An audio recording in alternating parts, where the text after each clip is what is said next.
오늘은 누가복음 47번째 시간인데요. 제목이 오늘 본문 말씀에 나온 것처럼 살아있는 자의 하나님, 살아있는 자의 하나님, 나의 하나님입니다.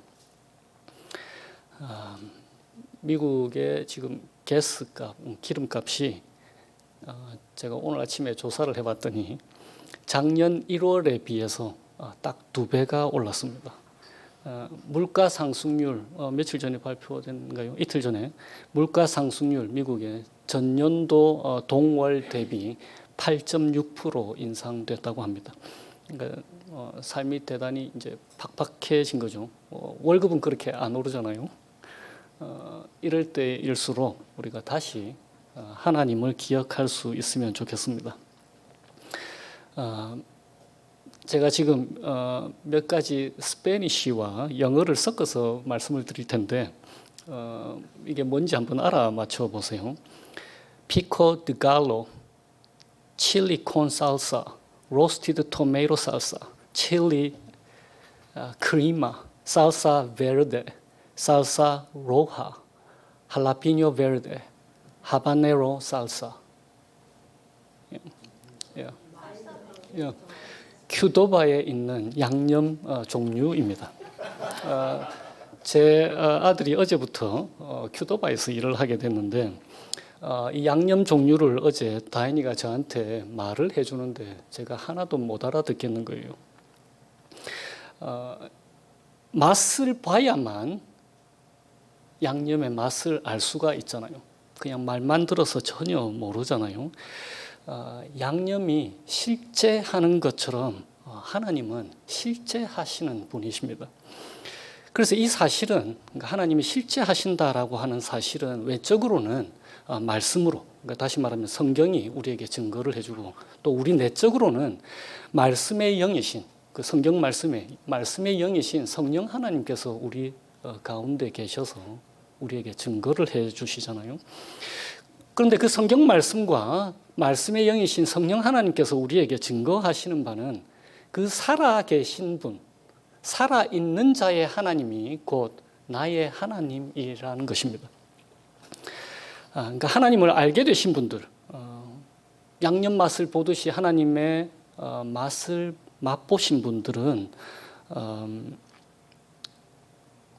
성경이 말하는 것이 받아들여질 것이고 아직 하나님을 그냥 다만 성경 속의 하나님으로만 그러니까 글로 적혀있는 하나님으로만 알고 계시는 분들은 내 삶과는 별로 상관이 없는 분이라고 생각할 수가 있을 것입니다.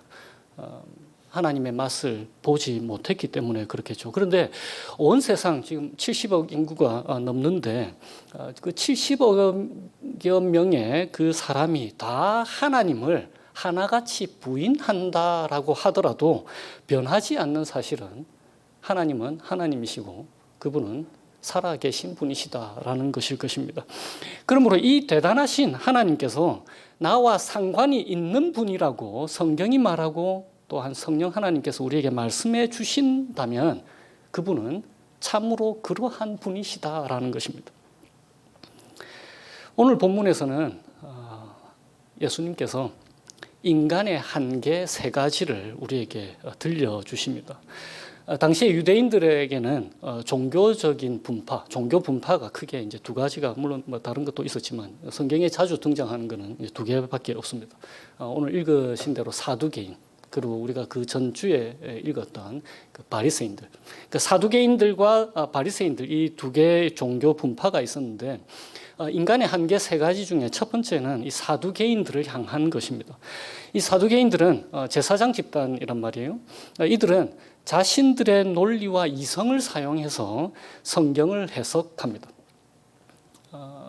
주로 이제 모세오경을 가지고 이 사람들은 성경을 해석하는데 이들이 성경 그 모세가 얘기한 거 오늘 금방 그 7 아내에 대한 7 형제가 한 아내를 취한 것 가지고 그 본문을 가지고 그러면 부활했을 때에 7명의 형제가 한 아내를 같이 부부로 살 수가 없지 않느냐. 그래서 이들의 결론은 그러니까 결론이 부활이 없다. 부활이 있다면 대단한 부조리가 아니냐. 부활이 있다고 한다면 하늘나라 가서 그 7형제가 다 부활해서 그 한 아내를 함께 소유를 해야 된다는 얘기인데, 그 당시 관점으로는 그러니까 그것이 불가능하니까 결론이 어떻게 나오냐면 그러므로 부활은 있을 수가 없는 일이다. 그렇게 예수님께 묻는 거예요. 그런데 이 사람들이 가정으로 세운 그들의 이성의 논리를 사용해서 이 결론에 도달할 때 그들의 가정은 부활이 있다면 하나님 나라에서도 혼인이라고 하는 것, 결혼 관계라는 것이 있을 것이다라는 그 가정하에 그들의 이성 논리를 전개한 거죠.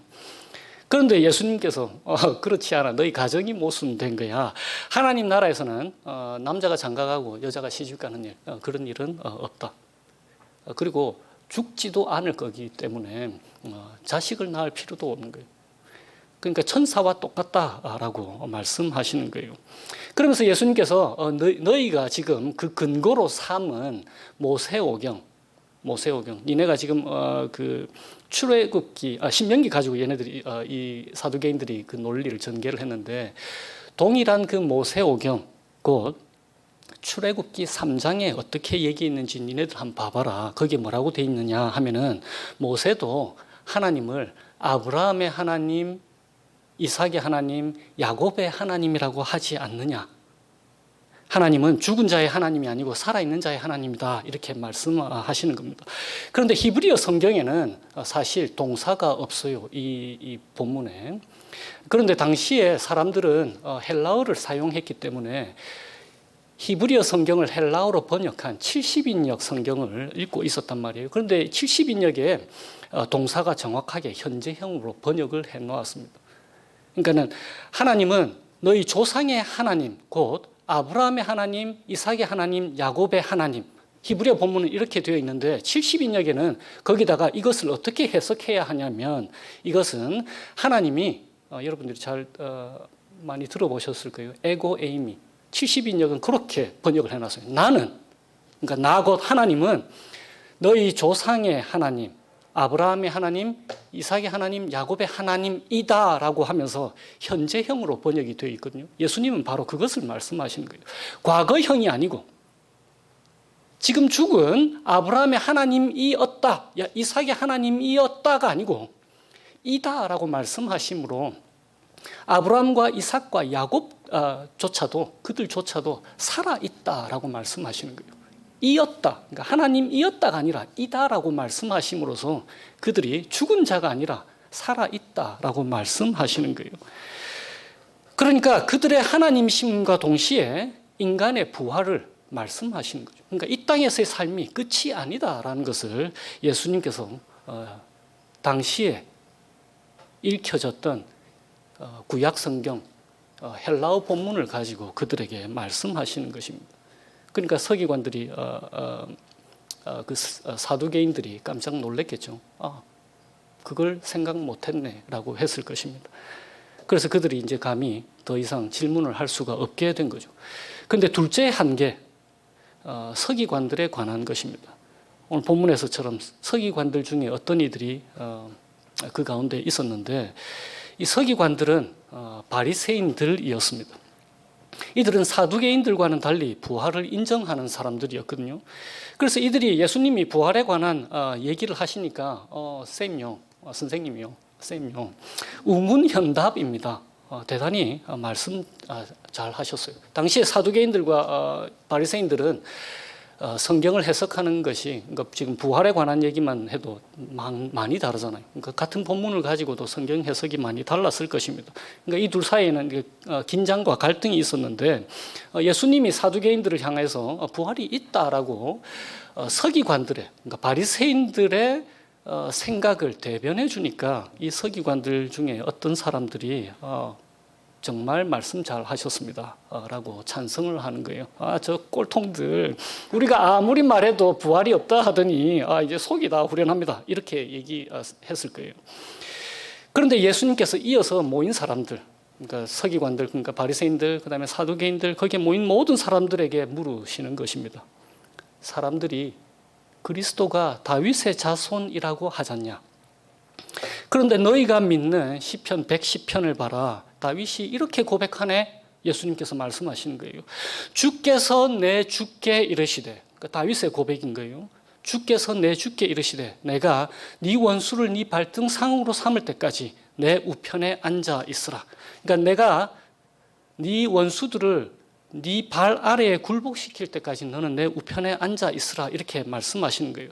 근데 이것이 히브리어 본문에 원래 주께서 내 주께 이르시되 이 단어가 사실은 달라요.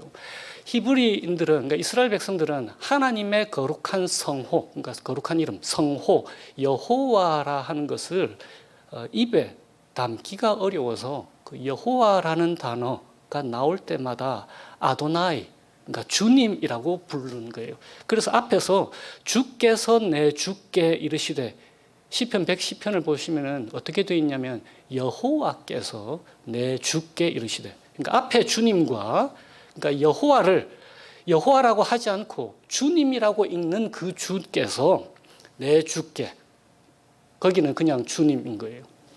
여호와께서 내 주님께 이르시되 내가 네 원수를 네 발 아래 굴복시킬 때까지 너는 내 우편에 앉았으라, 이렇게 말씀하시는 것입니다. 그러니까 당시에 이 사람들은 이걸 바로 이해를 했어요. 어떻게 이해했냐면 그들의 성전, 그러니까 하나님의 성전 우편에 예전부터 왕궁이 있었거든요. 그러니까 여호와 하나님께서 내 주께 이르신다, 그 다음에 내 오른편에 앉아 있으라라고 하는 것은 그 여호와 하나님께서 내 주께, 그러니까 다윗이 부르는 그 그리스도, 내 주께 그분이 왕이시다라는 걸 가르쳐 주는 거예요. 성전 오른편에 왕궁이 있었던 것처럼 그 여호와 하나님, 그러니까 성전은 하나님을 상징하잖아요. 하나님의 임재를. 그러니까 성전 오른쪽에 왕궁이 있은 것처럼 여호와 하나님께서 내 주 그리스도께 얘기하시기를 내 오른편에 앉아 있어라. 그 말은 하나님 나라의 왕이 바로 이 그리스도라, 이렇게 말씀하시는 것입니다. 그러니까 내 주께, 내 주라는 단어는 어떤 의미로 받아들여졌겠어요? 왕이시다라는 거겠죠. 그러니까 다른 말로 표현하면 그리스도라는 것입니다. 그죠? 왕이 그리스도잖아요. 그 기름 부음 받은 자, 왕, 제사장, 선지자. 예? 그러니까 이해하시면 고개를 끄덕여 주세요. 안 그러면 제가 계속 설명을 해야 되잖아요. 그래서 44절에 이렇게 되어 있습니다. 다윗이 그리스도를 주라 불렀다라고 그렇게 얘기하는 거예요. 그러니까 주도 나오고 왕이라는 단어는 여기 없는데 왜 그가 왕이냐? 그러니까 시편을 다 묵상하고 믿고 있던 이 사람들에게는 이렇게 얘기하면 그분이 왕이시다, 이렇게 되는 거예요. 그래서 예수님께서 이렇게 말씀하시는 거예요. 다윗이 그 그리스도를 주님이라고 불렀잖아. 그런데 어떻게 그 주님이 다윗의 자손이 되겠느냐라고 말씀하시는 거예요. 그러니까 인간의 한계를 하나님께서 말씀해 주시는 것입니다. 예수 그리스도께서 그분 자신에 대한, 그러니까 그리스도에 대한 이해를 사람들이 잘 하지 못하고 있다는 것을 알려주는 거예요. 그 당시에 사람들은 단지 그리스도가 다윗의 자손, 곧 인간 왕일 뿐이라고 생각을 한 것입니다. 그런데 예수님은 그 이상이다라고 말씀해 주는 거죠. 그리고 세 번째, 모든 백성이 들을 때에 예수님께서 제자들에게 말씀하시는 거예요. 46절에서 47절에 보시면은 서기관들 조심해라. 그러니까 이 서기관들은 아까 말씀드린 것처럼 바리새인들입니다. 이 사람들은 율법 학자들인 거예요. 이들은 긴 옷을 입고 다니는 것을 원하고, 그러니까 여기서 긴 옷을 입었다라는 것은 신분을 나타내는 특별한 옷인 거예요. 예복을 말합니다. 그러니까 자신들의 신분을 나타내는 옷 입고 다니는 거 좋아하고, 시장에서 다른 사람들로부터 인사받는 거 좋아하고, 그 다음에 회당에서는 높은 자리에 앉고, 잔치에서는 또 상석을 원하는 그러한 사람들이라고 말씀하시는 거예요. 그런데 이들의 삶은 47절에 보면은 과부들의 재산을 삼키는 것, 그들의 가산을 삼킨다, 그들의 재산을 삼키는 사람들이고, 그 다음에 남에게 보이려고 길게 기도하는 사람들이다. 그러면서 예수님께서 저 사람들이야말로 더 엄한 심판을 받을 것이다 라고 말씀하시는 것입니다. 그러니까 예수님께서 제자들에게 말씀하시는 것은 설사 저 사람들, 그러니까 서기관들이 율법을 더 잘 안다고 할지라도 저들의 삶은 율법의 정신하고는 별 상관이 없이 산다라고 말씀하세요. 그러니까 율법의 정신은 하나님을 사랑하고 이웃을 사랑하는 것인데 저 사람들의 모든 관심은 다른 사람들이 나를 어떻게 봐줄 것인가 거기에 있는 거예요. 그러니까 겉모습을 잘 보이게 해서 다른 사람들로부터 존경을 받고 싶어 한다라는 것입니다. 그러니까 율법의 정신은 하나님을 사랑하고 이웃을 사랑하는 것인데 결국에 그들은 율법을 이용해서 율법대로 겉모습을 잘 보임으로써 결국에 자기 자신이 더 사랑받도록 하게 하는 그런 마음을 갖고 있는 거예요. 그래서 예수님께서 말씀하시는 거예요. 저들이 더 엄중한 심판을 받을 것이다 라고 말입니다. 인간의 한계 이 세 종류에서 이들의 모습들은 대단히 이성적입니다. 그들의 생각조차 율법 잘 지키는 것처럼 보이면은 저 사람들이 나를 사랑하겠네. 논리적인 전개가 그런 거잖아요. 그 다음에 부활에 관한 이야기도 그렇습니다. 이성적인 사고로 예수님을 굴복시킬 수 있을 것이라고 생각하고 예수님께 다가온 거예요. 우리가 20장에서 오늘 20장 마지막 부분인데 20장 전반부에서는 예수님 사역의 기원, 그 근거, 권위의 근거에 대해서 예수님께 도전을 했잖아요. 그들의 이성을 사용해서. 그리고 20장 중반에서는 가이사에게 바칠 세금 바쳐야 되는가? 논리적인 모순이 있는 것 아닌가 하고 예수님을 공격했는데, 그리고 오늘 부활에 대한 얘기. 이성적인 사고로 여러 가지 시도를 했음에도 예수님의 진리를 넘을 수 없는 것입니다. 게다가 예수님은 그들이 묻지도 않은 다윗의 자손 그리스도의 비밀도 함께 그들에게 말씀해 주신 거예요. 그러니까 이성적인 사고로 예수님을 굴복시킬 수 있을 것이라고 생각한 사람들의 본성을 긴 옷을 입고 다니기 좋아하고 다른 사람들에게 문안받고 존경받고 윗자리 앉기를 원하는 그러한 모습으로 그려주시면서 인간의 한계를 지적하시는 것입니다. 그리고 그들의 결국은 가난한 사람, 사회적으로 억압받는 사람들 더 힘들게 하는 결과를 가져온다라고 예수님께서 말씀하신 것입니다. 2000년에 그랬던 것처럼 우리 역시 인간의 한계를 그대로 가지고 있는 사람들입니다. 우리의 성경 진리에 대한 인식은 언제나 제한적인 거예요. 우리의 이성, 하나님께서 주신, 하나님이 그분의 형상으로 우리를 만드셨기 때문에 우리가 가지고 있는 이성, 그 합리적인 사고는 사실 좋은 역할을 많이 합니다. 그것은 하나님이 우리와 더불어 공유하시는 속성이란 말이에요. 지난주에 말씀드렸던 것처럼. 그런데 우리의 이성은 여전히 많은 부분에서 왜곡되어 있습니다. 우리의 이성은 많은 부분에서 회복되어져야 할 이성이란 말이에요. 우리의 사고는 우리의 경험, 그리고 우리가 속해 있는 문화, 그리고 그 경험에서 우리가 갖게 된 감정이 지배하는 경우가 상당히 많이 있습니다. 그게 만약에 아니라면은 우리는 어떤 사회 현상을 보고 해석하는 게 다 비슷해야 될 거 아니에요. 남자인지 여자인지에 따라서도 얼마나 많이 다릅니까? 대통령 선거 투표할 때도 남자 여자 차이 많이 나잖아요. 그리고 나이에 따라서도 차이가 많이 나고. 그러니까 같은 사회 현상을 보고서도 우리는 우리의 제한된 이성적인 사고와 논리로 그것을 해석하는 것은 다 다른 것입니다. 그러니까 예수님을 닮은 이성, 그 논리가 우리에게는 부족할 때가 참 많이 있는 거죠. 어떤 이는 부활을 인정하지 않기도 합니다. 그리고 어떤 이들은 부활을 인정하기는 하지만 마치 이 세상 삶이 다인 것처럼, 그러니까 부활이 있다는 것은 저 세상이 있다는 거잖아요. 그거 없는 것처럼 사는 사람들이 얼마나 많이 있습니까?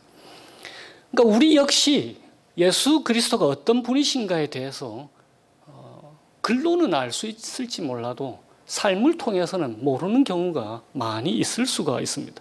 그러니까 그분이 나와 무슨 상관이냐 말이에요. 이스라엘의 그리스도이시겠지.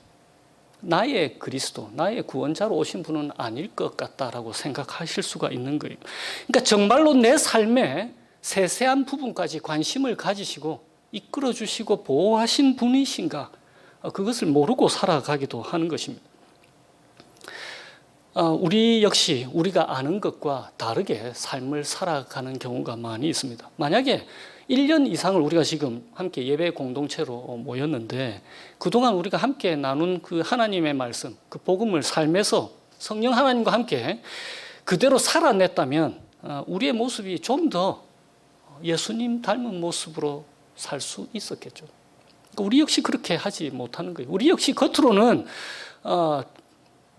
근사한 옷 입고 사회적으로 높은 지위에 있어도 실제 내면의 모습은 상당히 왜곡되어 있는 경우가 많이 있을 것입니다. 그런데 우리처럼 인간의 한계를 보이는 그 종교 지도자들, 사두개인들, 바리새인들과 비교해서 우리 예수 그리스도는 어떠한 분이십니까? 오늘 본문에서 예수님이 어떻게 우리의 그런 한계를 갖고 있는 우리를 위해서 복음이 되어 주시는가 하는 것입니다. 첫 번째, 부활에 관해서 우리 인간의 한계와 대조적으로 예수님께서 친히 죽으시고 부활하셨습니다. 그래서 부활이 실제인 것을 예수님께서 증거해 주신 거예요. 반드시 죽음이 정복당하는 때가 있을 것이다. 반드시. 그래서 43절에 하나님께서 원수를 예수 그리스도의 발 아래 굴복시킬 때가 온다라고 43절에 말씀하시는 거예요. 그런데 이 원수가 누구입니까? 고린도전서 15장에 이렇게 되어 있어요. 그가 모든 원수를 그 발 아래에 둘 때까지, 똑같은 말씀이잖아요. 그가 모든 원수를 그 발 아래에 둘 때까지 반드시 왕 노릇 하시리니. 오늘 읽은 말씀하고 똑같잖아요. 그러면서 이어지는 고린도전서 말씀이 이렇습니다. 맨 나중에 멸망받을 원수는 사망이니라, 죽음이니라. 로마서 6장에는 비슷한 말씀으로 이렇게 되어 있어요. 죄의 삭은 사망이다. 죄의 삭이 죽음이다. 그런데 하나님의 은사는 그리스도 예수 우리 주 안에 있는 영생이니라. 부활을 얘기하시는 거예요. 그러니까 이 땅의 삶이 다가 아니다. 반드시 부활, 영생의 때가 온다라고 말씀하시는 거예요. 그리고 그때는 마지막 원수, 죄가 가져다주는 그 사망, 죽음조차도 예수 그리스도의 왕되심 아래에 굴복할 것이다 라고 말씀하시는 것입니다.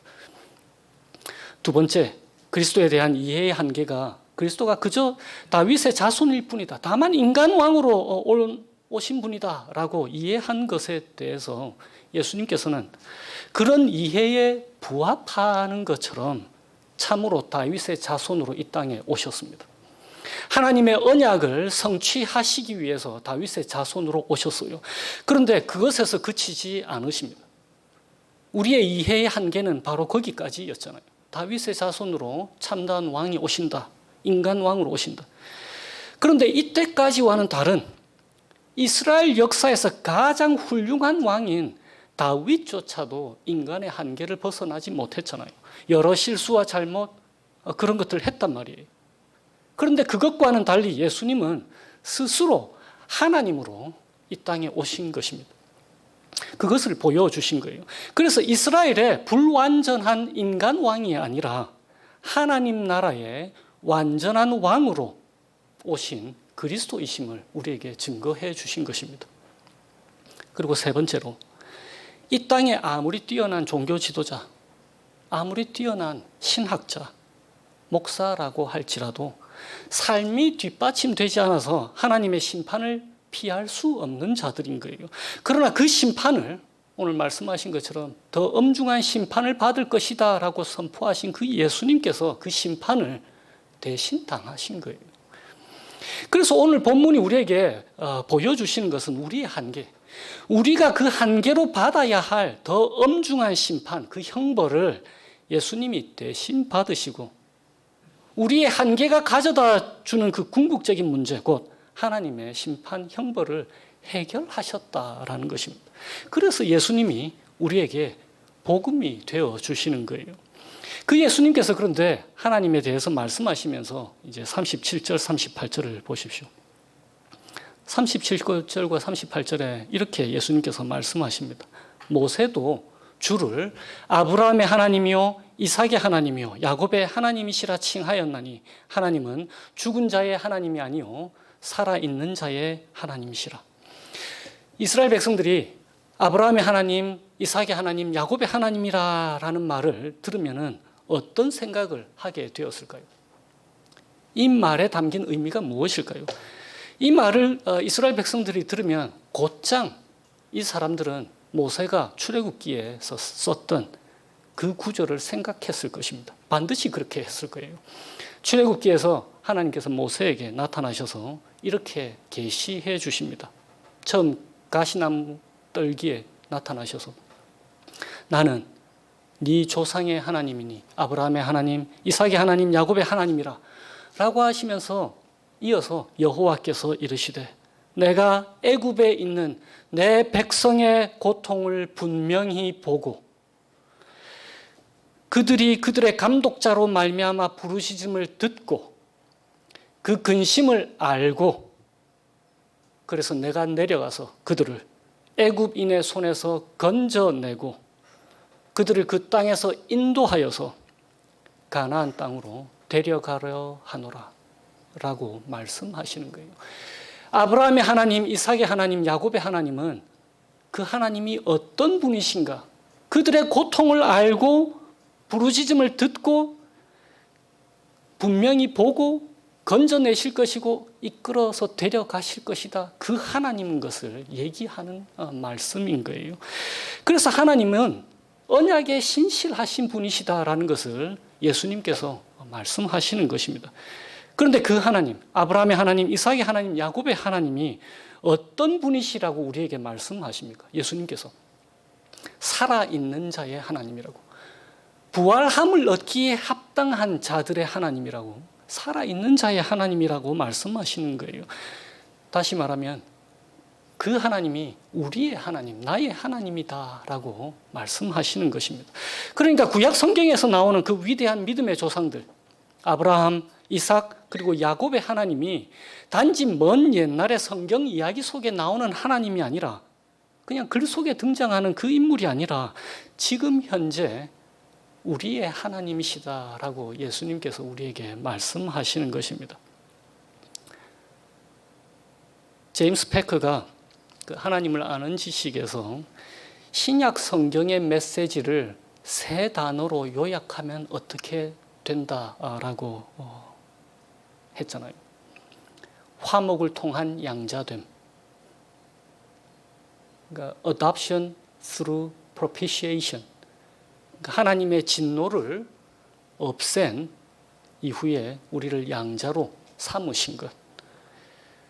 그러니까 우리에게 쏟을 그 엄중한 심판, 그 하나님의 그 진노를 우리 주 예수 그리스도께서 그 그리스도께 다 쏟으심으로써 그 진노를 없이 하시고 우리를 그분의 친밀한 아들, 딸로 삼아 주셨다라는 것이 신약 성경의 메시지인 거예요. 그러니까 이제는 아브라함의 하나님, 야곱의 하나님, 이삭의 하나님이라고 하는 그 하나님이 나의 하나님이신데 어떠한 분이시냐면 이제 우리를 향한 그 하나님의 진노가 설 자리가 없다라는 거예요. 그분은 우리를 향해서 친밀한 관계, 사랑의 관계만 있는 분이다라고 말씀하시는 거예요. 그것이 오늘 말씀에 살아있는 자의 하나님, 곧 나의 하나님이라고 하는 그 말 속에 담겨 있는 메시지입니다. 그래서 그분이 내 백성의 고통을 분명히 본다라고 말씀하셨을 때에 그 내 백성 안에 오늘 본문이 말씀하신 하나님의 자녀, 곧 우리가 포함되는 거예요. 내 백성의 고통을 분명히 보고 우리의 부르짖음을 듣고 그 고통 아시고 그리고 건져내시고 그분이 말씀하신 약속의 땅으로 데려가겠다라고 하시는 것이 바로 아브라함의 하나님, 이삭의 하나님, 야곱의 하나님이라는 단어에 담긴 뜻인 것입니다. 그러니까 하나님께서는 우리에게 이렇게 말씀하시는 거예요. 우리를 위해서 내가 너희들을 위해서 그리스도 예수 안에서 한 일, 그리고 하고 계시는 일, 그리고 앞으로 할 일, 그거 기억하라 라고 말입니다. 그분이 우리를 위해서 그리스도 안에서 하신 일, 대신 심판 받으신 것, 그리고 하시는 일이 무엇입니까? 분명히 보고 우리의 고통 듣고 아시고 그리고 앞으로 하실 일 건져내시고 인도하여서 약속하신 가나안 땅으로 들어가게 하실 것이다라는 거예요. 그거 기억하라고 하시는 것입니다. 우리가 지난주 우리 주일에서 로마서 8장 31절에서 35절 가지고 30분 동안 우리가 묵상했잖아요. 거기에서 어떤 말씀이 있었습니까? 자기 아들을 아끼지 아니하시고 우리 모든 사람을 위하여 내주시니까 어찌 그 아들과 함께 모든 것을 우리에게 주시지 아니하겠느냐. 거기서 모든 것이 무엇이라고 했었습니까? 우리 스몰 그룹 할 때 그 모든 것이. 모든 것은 과다 소유가 아니라고 했잖아요. 모든 것이라고 하는 것은 하나님을 알고 즐기는 것과 관련될 뿐 다른 무엇과 상관이 있는 것이 아닌 거예요. 그러니까 우리의 행복과 평안, 안전을 증진할 수 있을 만한 그 모든 것이 우리에게 이미 주어져 있는 그 모든 것을 말씀하시는 거예요. 그런데 여러분 한번 생각해 보세요. 다른 어떤 것이 아니라 하나님이 자신의 모든 것, 그리스도를 주셨잖아요. 자기 자신을 우리에게 주셨잖아요. 그 모든 것을 우리에게 주신 것입니다. 그러니까 우리에게 무엇이 더 다른 것이 필요하다는 말입니까? 우리의 소유, 우리의 형편, 우리의 처지, 우리가 여전히 하나님의 손 안에 있음을 기억하라고 말씀하시는 것입니다. 우리의 형편, 처지는 각 사람이 다 달라요.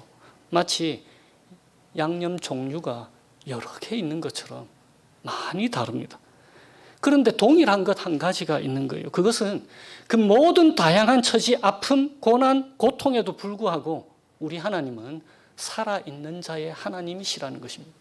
우리 하나님은 나의 하나님이시라는 거예요. 그래서 우리의 하나님께서 각각의 다양한 삶의 형편과 아픔에 대해서 다양한 하나님의 맛을 보여주시는 분이시라는 사실이라는 거예요. 가정에서, 식당에서 식사 시간대마다 사용하는 그 다양한 양념을 맛볼 때마다 하나님의 맛, 하나님 나라의 맛을 볼 수 있게 되시기를 주님의 이름으로 축원드립니다. 기도하시겠습니다. 오늘은 제가 시편 118편과 34편으로 기도하겠습니다. 주님, 저희들이 주님께 감사를 드립니다. 주님의 선하심과 인자하심이 영원함을 찬양드립니다. 주님은 저희를 위하시는 분이시고 저희 편이신 분이심을 고백합니다. 그러므로 저희가 두려워하지 않겠습니다. 사람이 그리고 세상이 저희들에게 무슨 해를 끼칠 수 있겠습니까? 주님께서 저희 편이 되셔서 저희를 도와주시는 분이시므로 주님께 피하는 것이 사람을 신뢰하는 것보다 나으며 주님께 피하는 것이 높은 사람 의지하는 것보다 나음을 고백합니다. 저희들의 삶의 형편, 고통 분명히 보시고 저희들의 부르짖음을 들으시고 그 근심을 아시는 하나님, 저희가 부르짖을 때에 주님께서 들으시고 저희들의 모든 환난에서 구원하여 주세요. 그래서 주님의 선하심을 맛보아 알 수 있도록 인도하여 주옵소서. 저희들을 도우시고 건져주셔서 저희로 하여금 주님은 나의 능력, 나의 노래, 나를 구원하여 주시는 분이시다는 그 찬양과 감격이 저희들 각 사람에게 있게 하여 주시기를 예수님의 이름으로 기도합니다. 아멘.